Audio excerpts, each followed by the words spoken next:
नमस्कार दोस्तों, मैं दीपक शर्मा अंग्रेज आपका स्वागत करता हूं द लीगल चैम्बर में। अब दोस्तों, आज की इस वीडियो के अंदर हम दिसंबर 2023 की एक लेटेस्ट जजमेंट आप लोगों के लिए लेकर आए। अब दोस्तों, अक्सर लोगों का क्वेश्चन होता है कि सर, एक संपत्ति पर किसी ने मालिकाना हक पाने के लिए टाइटल सूट डाला है और आप लोग खुद से जानते होंगे कि आपका स्वयं का टाइटल सूट किसी प्रॉपर्टी पर चल रहा होता है। पर क्या आप जानते हैं कि कानून के अंदर जो प्रावधान बनाया गया है जिसके तहत यह टाइटल सूट डाला जाता है, वहां पर एक छोटा सा ऐसा पॉइंट है जो ज्यादातर लोग हमेशा इग्नोर कर देते हैं और उसकी वजह से उनका वो पूरा का पूरा केस डिसमिस हो जाता है, जहां पर उनकी सालों की मेहनत किसी भी काम नहीं आती। अब आप कहेंगे सर, ऐसी कौन सी चीज हो गई जो हमें नहीं पता? इसीलिए मैं यहां पर आप लोगों के लिए वीडियो लाता हूं ताकि सरल से सरल भाषा में आप लोगों को कानून से मैं अपडेटेड रख सकूं। अब दोस्तों, आज मैं आपको एक ऐसी टेक्निक बताऊंगा जिसके माध्यम से मात्र एक एप्लीकेशन अगर आप कोर्ट में लगा देते हैं तो सामने वाला व्यक्ति जो संपत्ति पर अपना मालिकाना हक पाने की कोशिश कर रहा है, सीधा उसका केस डिसमिस हो जाएगा। जी हां, और मैं जो ये रेलिवेंट पॉइंट आपको बताऊंगा, ये लेटेस्ट जजमेंट और लैंडमार्क जजमेंट के साथ भी क्लियर करूंगा। इसके अलावा भी मैं आपको इस चीज से बचने के उपाय भी बताऊंगा। यानी कि अगर आप भी संपत्ति के मालिकाना को लेकर परेशान हैं तो आज की ये वीडियो आप लोगों के लिए देखना अनिवार्य हो जाता है। अब दोस्तों, अगर आप लोगों को हमारी ये वीडियोस अच्छी लगती हैं, अगर आप लोगों को हमारी तरफ से किए गए एफर्ट अच्छे लगते हैं, तो मेरा आप लोगों से अनुरोध है, इस वीडियो को आप तुरंत लाइक कर दीजिए, ज्यादा से ज्यादा शेयर कर दीजिए और अपना प्यारा सा कमेंट सेक्शन में जरूर लिखिए। तो चलिए दोस्तों, अब आज की इस वीडियो को हम ज्यादा लंबा ना करते हुए आज की इस वीडियो को स्टार्ट करते हैं।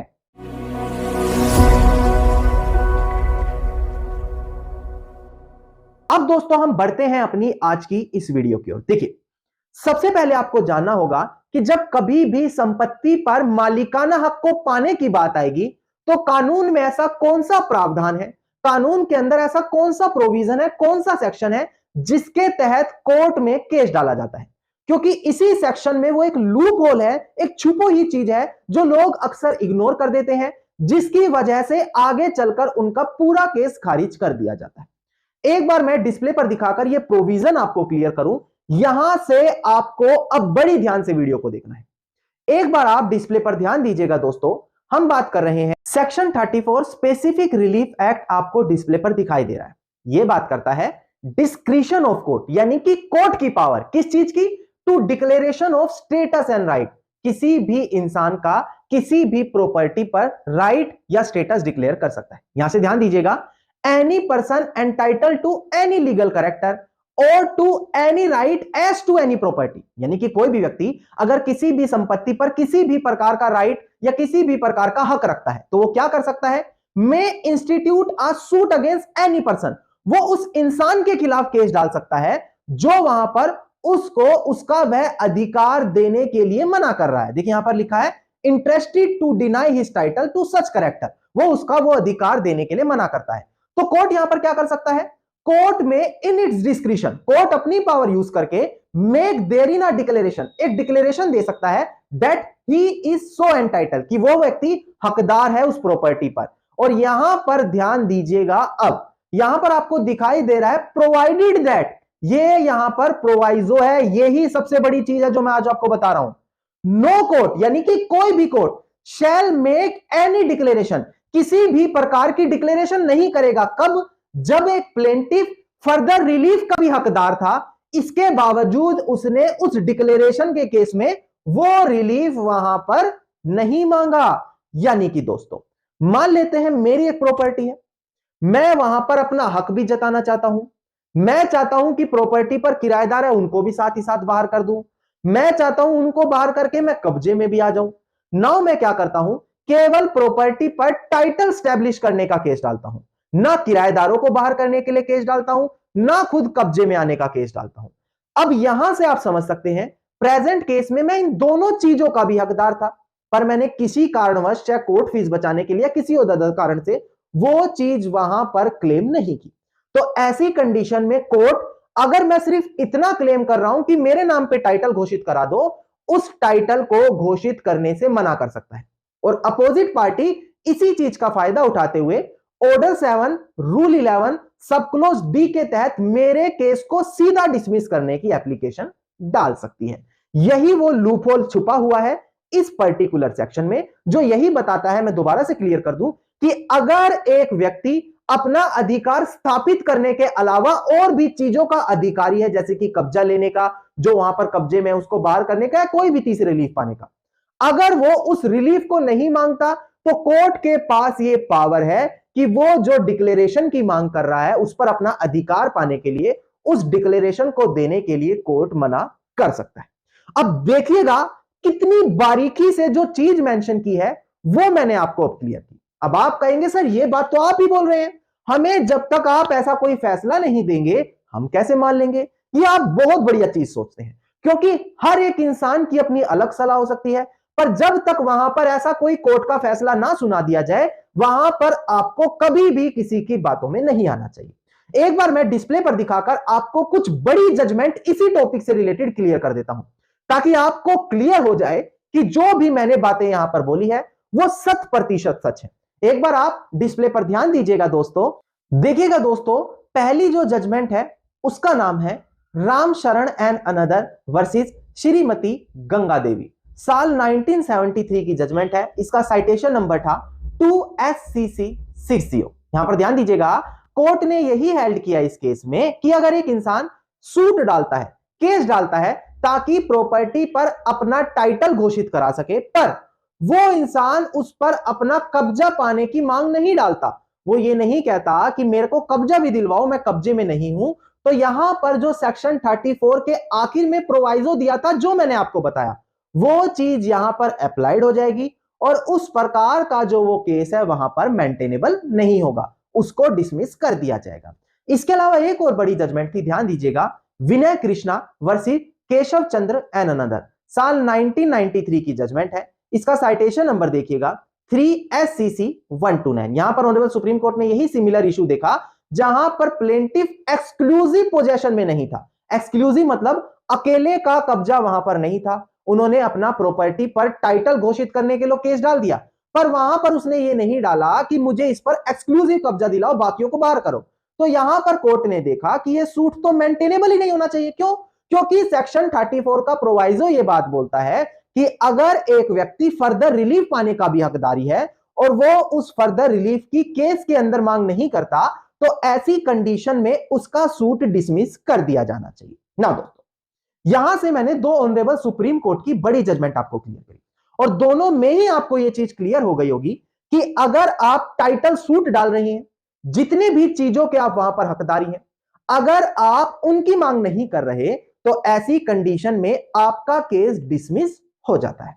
अब इस चीज से संबंधित जो लेटेस्ट जजमेंट है, यानी कि 2022 की या 2023 के दिसंबर महीने की जो लेटेस्ट जजमेंट है, एक बार उस पर भी हम नजर डालें, क्योंकि अभी तक हो सकता है मैंने आपके मन में घबराहट पैदा कर दी हो। आपके मन में क्वेश्चन आएगा, सर हम तो बहुत बड़ी कंफ्यूजन में आ गए हैं, हम तो बहुत बड़ी समस्या में आ गए हैं। जी नहीं, मैं कभी भी किसी भी बेकसूर इंसान को, किसी भी बेगुनाह इंसान को गलत तरीके से नहीं फंसाता। यह मेरा अपना एक कह सकते हैं एथिक है। अब मैं आपको दो बड़ी जजमेंट और क्लियर कर दूं, जहां का आप इन चीजों से अपने आप को बचाकर निकाल पाएंगे। एक बार डिस्प्ले पर ध्यान दीजिएगा, आपको केस टाइटल अब दिखाई देगा। देखिएगा, केस टाइटल था हमारा गणपत लाल सन ऑफ हीरालाल भावसर। इसका सेकंड अपील नंबर है 204 ऑफ 2002 और डेट ऑफ जजमेंट है 31/10/2022, यानी कि बिल्कुल एक साल पुरानी जजमेंट है। यह नहीं, बहुत पुरानी जजमेंट लेकर आया हूं। सबसे बड़ी बात, ऑनरेबल मध्य प्रदेश हाईकोर्ट की जजमेंट है। मैं आपको क्लियर कर दूं कि प्रेजेंट जजमेंट में ऑनरेबल मध्य प्रदेश हाईकोर्ट ने क्या क्लियर किया। देखिएगा दोस्तों डिस्प्ले पर, यहां पर यही कहा गया कि अगर एक प्लेंटिफ है, यानी कि जो केस डाल रहा है, अगर वो फर्दर रिलीफ पाने का हकदार है, यानी कि सिर्फ डिक्लेरेशन ही नहीं और भी चीजों का हकदार है, और वो ओमिट टू डू कर देता है, यानी कि उन चीजों को मांगने से बच जाता है, उन चीजों को मांगने से पीछे हटता है, तो जो सेक्शन 42 स्पेसिफिक रिलीफ एक्ट है उसका प्रोवाइजो भी वहां पर अप्लाई होता है। यानी कि जो सेक्शन 34 मैंने आपको क्लियर करा, वो कहता है कि यहां पर क्या होगा। अब यहां से ध्यान दीजिएगा, court should not dismiss the suit, यहां पर कोर्ट सीधा कभी भी केस डिसमिस नहीं कर सकता। यहां पर कोर्ट को पहले एक अपॉर्चुनिटी देनी चाहिए प्लेंटिफ को कि आप अपनी प्लेंट के अंदर प्लेंट कर दे 6-17 लगाकर, ताकि अगर वो अमेंड कर लेगा तो उसको वो जो चांसेस बन रहे थे केस डिसमिस होने के उनसे बच जाएगा। हां, अगर वो वहां पर इन चांसेस को मिलने के बाद भी अमेंड नहीं कर रहा तो ऐसी कंडीशन में उसका केस डिसमिस होना चाहिए। यानी कि दोस्तों, अगर किसी को चांसेस दिए गए हैं कि भाई आपके पास यहां पर कोर्ट एक ऑप्शन देता है कि आप फर्दर रिलीफ पाने के हकदार थे डिक्लेरेशन सूट में और आपने उस फर्दर रिलीफ की मांग नहीं की, तो आपको यह चांस दिया जाता है कि आप अमेंड कर लो, उसमें वो चीज ऐड कर लो। और अगर इसके बावजूद भी चांस मिलने के बाद भी आप उसे अमेंड नहीं कर रहे तो यहां पर फिर कोर्ट आपका सूट को डिसमिस कर देगा। यहां पर आप लोगों के लिए एक राहत का काम करेगी यह बड़ी जजमेंट। अब हम बात करते हैं जो 2023 की दिसंबर मंथ की बड़ी जजमेंट आई है।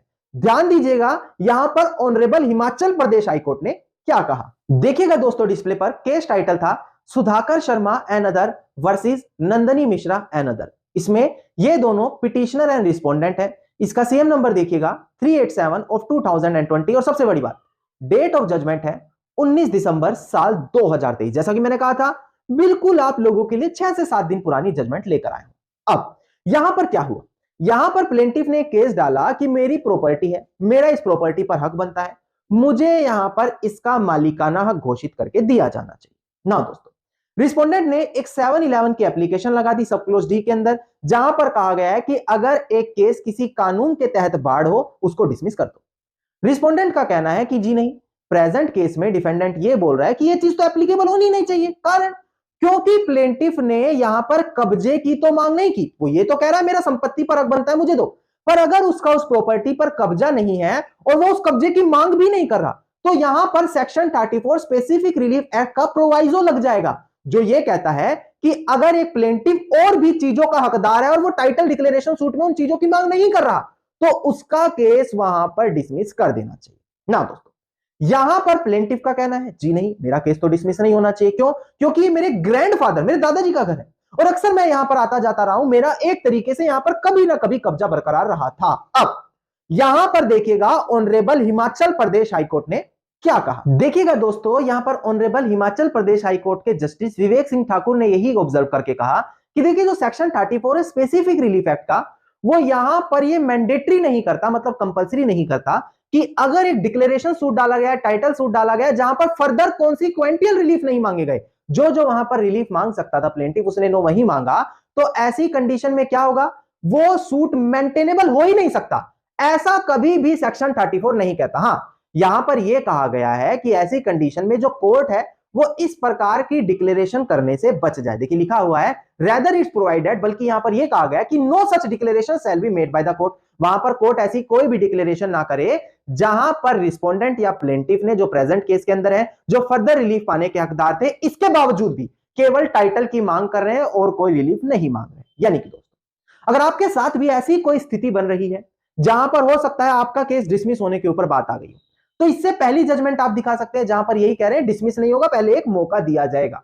दूसरी जजमेंट ये काम आएगी जहां पर कोर्ट कह रहा है, लेटेस्ट जजमेंट है कि नहीं भाई डिसमिस मत करो, मैंडेटरी नहीं है, कोर्ट बच जाए कि डिक्लेरेशन ना पास करे। तो कोर्ट वहां पर क्या करेगा, अगर डिक्लेरेशन पास नहीं करेगा, कोर्ट वहां पर उनको टाइम दे देगा कि आप इसमें अमेंड कर दो, ऑर्डर 6 रूल 7 617 की एप्लीकेशन लगाकर आप अमेंड कर दो। वहां पर अगर प्लेंट अमेंड हो गई, उसमें चीजें ऐड कर दी गई, तो उसमें बाद में भी फर्दर रिलीफ ऐड हो जाएगा। और जो आपको खतरा था कि नहीं, अगर आपने टाइटल सूट में कब्जे की मांग नहीं की, अगर आपने टाइटल सूट में दूसरी पार्टी को बाहर करने की मांग नहीं की, तो आपका केस डिसमिस हो जाएगा। उन चीजों से आप वहां पर अब भी बच सकते हैं। अगर जो मैंने जजमेंट आपको दी इनका आप इस्तेमाल कर सकते हैं, पर कोशिश फिर भी यही करें कि केस की स्टार्टिंग में सही तरीके से ड्राफ्टिंग कराकर ये चीजें कभी फेस ना होने दें, क्योंकि इससे टाइम जरूर वेस्ट होता है। धन्यवाद दोस्तों, उम्मीद करता हूं वीडियो के अंदर मिली जानकारी आप सभी लोगों के लिए बेहद ज्यादा लाभदायक साबित होगी। वीडियो के अंदर अगर मिली जानकारी आप सभी लोगों को अच्छी लगी तो इस वीडियो को आप तुरंत लाइक, शेयर और कमेंट जरूर कीजिएगा। आप इसी प्रकार की इंफॉर्मेटिव वीडियोस रोजाना ही पाना चाहते हैं तो चैनल को तुरंत सब्सक्राइब करके आप नोटिफिकेशन बेल आइकन जरूर दबा दें।